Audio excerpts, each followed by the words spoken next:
যত কিছু ইন্নামা ইয়াতাকাব্বালুল্লাহু মিনাল মুত্তাকিন। বুখারীর মধ্যে রওয়ায়াত দেখছেন, কিয়ামতের ময়দানে এক শহীদকে আল্লাহ পাক ডাকবে, শহীদ কি নিয়ে আসছো? তাহলে আল্লাহ তোমার রাস্তায় গলা কাটায় দিস। আল্লাহ বলবে সবাই তোকে দেখছে শহীদ, কিন্তু আমি তো তোর কলবের দিকে তাকায়া ছিলাম। তুই মানুষকে দেখাবার জন্য,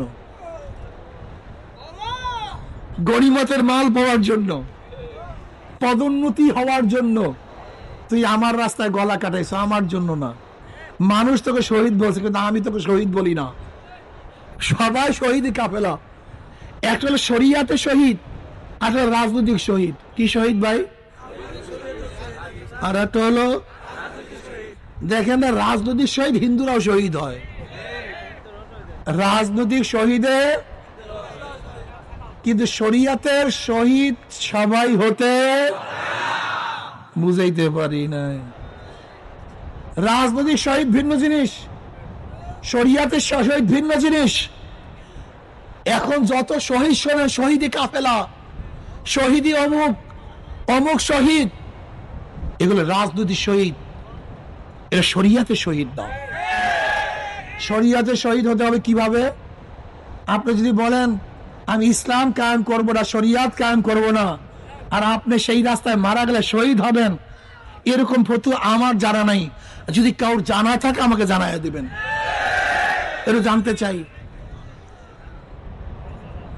এই ফতোয়াটা আমি জানতে চাই, খুবই আমার আগ্রহ যে শহীদের ব্যাখ্যা, কিভাবে শহীদ হয়, কেন শহীদ হয়, কোন উদ্দেশ্যে শহীদ হয়। আমরা যতটুকু দেখেছি, যুদ্ধের ময়দানে গিয়েও যদি আল্লাহর ওয়াস্তে না হয়, সে শহীদ হবে না। এই মতো বুখারীর রাওয়ায়াত শুনাইস, বুখারীর মধ্যে আসছে, আল্লাহ পাক সেই ব্যক্তিকে ডাকবে, কি নিয়ে আসছো? বলে আল্লাহ তোমার রাস্তায় শহীদ হইস, গলা কাটায় দিস। আল্লাহ বলবে আমি তোর অন্তর্যামী, তোর কলবের দিকে তাকায়া ছিলাম।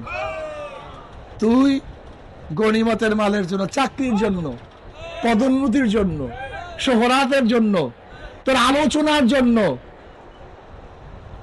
তো বীর, বিশাল বীর, এর জন্য শহীদ হয়েছ, আমার জন্য না। আল্লাহ পাক কি বলবেন? হে ফেরেশতাকে ধর, ওর হাত পার মধ্যে জাহান্নামের শিকল লাগা, উব্বুর কর, টানতে টানতে জাহান্নামে নিক্ষেপ কর। বুখারীর রাওয়ায়াত, বুখারী শরীফের মধ্যে আছে। এত সহজ মনে করছেন নাকি আপনি? কারীকে ডাকবে, আলেমকে ডাকবে, কে নিয়ে আসছো? বলবে আমি আলেম, আমি কারী। আল্লাহ বলবেন তুই মানুষকে আকৃষ্ট করার জন্য, মানুষের প্রশংসা কামাই করার জন্য, হাদিয়া পাওয়ার জন্য বয়ান করছো, কেরাত তেলাওয়াত করছো, আমার জন্য নয়। দুনিয়াতে পেয়ে গেছো, ওকে ধর, হাত পা মধ্যে জাহান্নামের শিকল লাগাও, উব্বুর কর, টানতে টানতে জাহান্নামে নিক্ষেপ কর। আল্লাহ পাক ডাউনশীলকে ডাকবে, ডাউনশীল কি করছো? আল্লাহ তোমার পছন্দ মতো এমন কোন জায়গা নাই যেখানে আমি ব্যয় করি নাই। মাদ্রাসা, মসজিদে, এতিমখানায় দান করেছি। আল্লাহ বলবেন আমি জানি কেন দান করেছো। মানুষ তোকে প্রশংসা করবো, ধর, হাত পা মধ্যে জাহান্নামের শিকল লাগা, উব্বুর কর, টানতে টানতে জাহান্নামে নিক্ষেপ কর। ইন্নামা ইয়াতাকাব্বালুল্লাহু মিনাল মুত্তাকিন। মনে রাখবেন, খবরদার যারা চরমনে আসছেন, তরিকার কাজ করতেছেন, ইবাদত করতেছেন, দাওয়াত দিচ্ছেন, যদি সদর হওয়ার জন্য, সেক্রেটারি হওয়ার জন্য, পদোন্নতির জন্য, টাকা পাওয়ার জন্য, এইবার নির্বাচনে দেখা গেছে কার কতটুকু ঈমান আছে।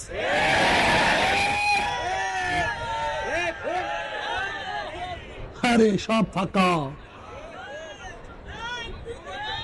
সবচেয়ে খারাপ অবস্থা হয়েছে পরীক্ষা ছাড়া গলার মধ্যে সবই তো দেখা যায় স্বর্ণ, কিন্তু যখন ঘষা দেওয়া হয় তখন বোঝা যায় কোনটা স্বর্ণ কোনটা স্বর্ণ না। আরে আল্লাহ, এত সহজ এই কলবটা তৈয়ার করা, এত সহজ না। মনে রাখতে হবে, একটা উসুল মনে রাখবেন, দুই কারণে মানুষ জীবন দিতে পারে। কয় কারণে? একটা রুহানিয়াতের জজবা আর একটা নফসানিয়াতের জজবা, দুটোটা সমান হয়, কম না। নফসানিয়াতের জজবা মানুষ অকাতরে জীবন দিতে পারে। আচ্ছা বলেন তো, এই জুলাই আগস্টের বিপ্লবে যারা জীবন দিছে এরা কোন জজবায় দিছে?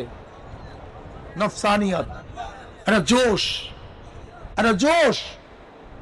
এই যে মানুষ পাড়ায় পাড়ায়, এই বিবাড়িয়ায় নরসিংদীর চরের মধ্যে বা বিভিন্ন কিশোরগঞ্জে দেখা যায় চরের মধ্যে মারামারি হয়, মানুষ মারা যায় না কিসের কারণে? রুহানিয়াত,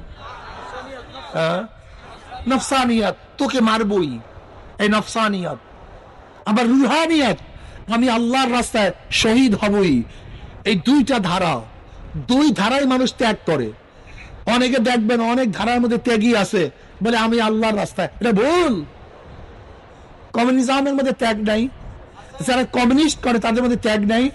আপনি জানেন হাজার কমিউনিস্ট আছে, কমরেড আছে, যাদের ত্যাগের ইতিহাস এত মারাত্মক যে চিন্তাই করতে পারবেন না। তার মানিটা কি? আল্লাহর রাস্তায় এত সহজ, এত সহজ। রুহানিয়াতের রাস্তা এক জিনিস, নফসানিয়াতের রাস্তা এক জিনিস। রুহানিয়াতের রাস্তায় মানুষ জীবন দিতে পারে, আবার নফসানিয়াতের রাস্তায় মানুষ, যেরকম ধরে নেন বদরের ময়দানে কাফের বেশি মারা গেছে না মুসলমান বেশি মারা গেছে? কাফের বেশি মারা গেছে। বদরের ময়দানে মুসলমান বেশি মারা গেছে না কাফের বেশি মারা গেছে? তা জজবা ছাড়া মরলো কিভাবে? জজবা ছাড়া জীবন দিল কিভাবে? কথাটা বুঝাতে পারি না। অনেকে দেখা যায় মৃত্যুবরণ করলেই কলে আমরা শহীদি কাফেলা, মৃত্যুবরণ করলেই আমরা শহীদি কাফেলা। এত সহজ না শহীদি কাফেলা।